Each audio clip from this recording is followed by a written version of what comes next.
There are 10 basic things that you can set up as rules of the house and teach your young children that will create an environment of peace in your home. They're very simple, and after I tell you the 10 rules, I'll also tell you a way to teach them to your children without having to repeat them over and over again.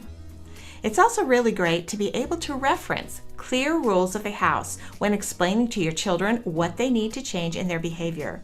So when they're saying something unkind, you can say, "You aren't keeping rule number 2, or remember rule number 7 when they forget to clean up their room. You can go to the description below to get a free download of these rules to post on your fridge or elsewhere for easy reference. So here they are. Number 1, we show love and respect for each other in all our words and actions by being kind and truthful. This general rule can cover times when a child starts to act rebellious or disrespectful to you or their siblings. It also addresses the fact that always telling the truth is a part of loving and respecting others. Number 2, we do not purposefully hurt one another. When a sibling is bullying another or teasing them in a way that makes them cry, remind them of rule number 2. We do not purposefully hurt one another. Number 3, we consider one another's interests ahead of our own. This one came from the 21 Rules of This House, written by Greg Harris back in the 1990s. I love it because it is a basic mindset that everyone should have generally in life. Teaching your children to consider others first and to consider how their words and actions are affecting others is so important in helping them learn good manners and social skills. Number 4, we apologize when we have been wrong and forgive others quickly.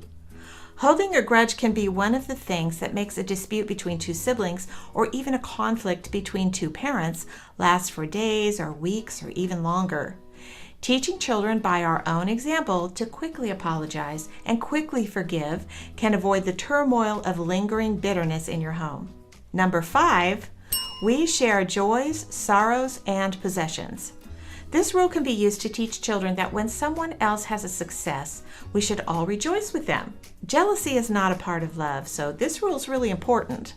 Also, having empathy for others who are hurting matters when creating the bonds that need to be made for a peaceful home.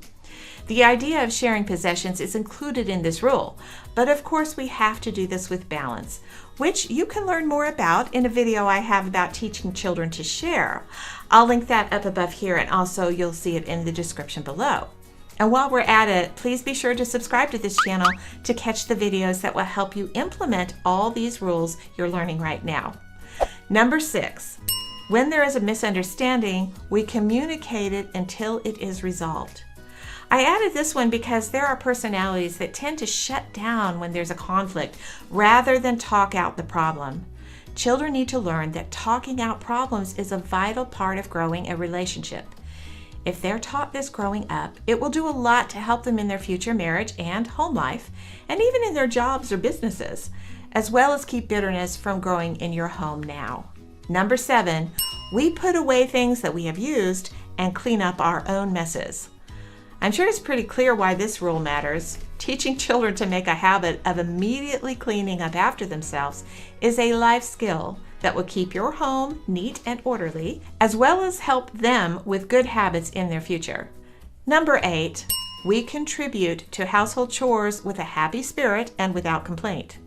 Even though I had not thought of these 10 rules formally when my children were growing up, I'm so happy we made this rule in our house. Our children rarely complained about their chores. Now I call them family contributions, because it was a general rule that this was not acceptable.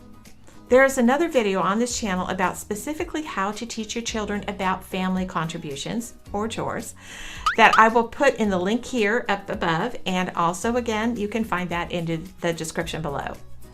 Number 9, when we have broken any of these rules, we accept discipline and guidance with humility. This is something that's necessary for your child to avoid the whining and complaining they tend to do when they've done something unacceptable and they need to be corrected. Remind them of rule number 9. When we have broken any of these rules, we accept discipline and guidance with humility. This will help them realize they need to accept the consequences of behaving badly. Number 10, When we go elsewhere, we act as though we were in this house. This again is similar to another one of those 21 rules I referenced earlier. This makes it clear to children that these rules are the way they should behave wherever they go. So how can you get your children to learn these rules without having to repeat them over and over again? Make a mommy recording.